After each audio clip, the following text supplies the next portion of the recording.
બેદરકારીથી દર્દીના મોતના આરોપો પર એસવીપી હોસ્પિટલનો દાવો। ડોક્ટરની કોઈ બેદરકારી ન હોવાનો એસવીપી હોસ્પિટલે દાવો કર્યો।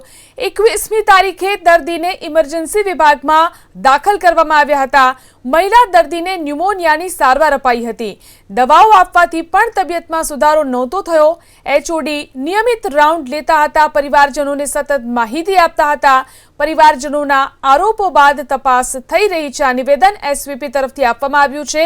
પરિવારે માસ્ક અંગે લગાવેલા આરોપો પણ ખોટા છે તેવું પણ એસવીપી હોસ્પિટલે જણાવ્યું છે। 21 તારીખે જ્યારે દર્દી ગીરાબેન સોનીને દાખલ કરવામાં આવ્યા, ઇમરજન્સી વિભાગમાંથી દાખલ કરવામાં આવેલા છે। તે દરમિયાન તેમને શ્વાસોશ્વાસની 10 દિવસથી ટેમ્પરેચર હતું અને ન્યુમોનિયાનું નિદાન પણ થયેલું હતું અને ત્યારબાદ આપણે જે ઇન્વેસ્ટિગેશન કરેલા છે તેને લગતા જુદા જુદા જે ઇન્વેસ્ટિગેશન થયા એમાં પણ ન્યુમોનિયાનું નિદાન પણ થયેલું છે। જોડે એમણે સીટી સ્કેન પણ તાત્કાલિક કરવામાં આવેલો હતો।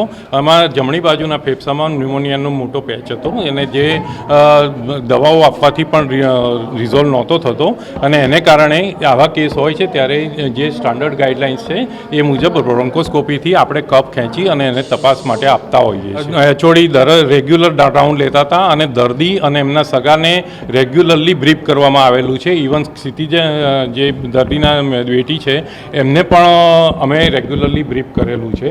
રોજ મારા દ્વારા પણ એમને બ્રીફ કરવામાં આવેલા છે। દાવો ખોટો છે કે નહીં એના માટે અમે તપાસ પણ હવે નીમવાના છે। એમના એક જે આક્ષેપો છે એના માટે વિગતે તપાસ કરવાના છે અને ડેપ્યુટી કમિશનર શ્રીએ પણ આ બાબતે સૂચના આપવામાં આવેલી છે। ના એ વિગત ખોટી છે।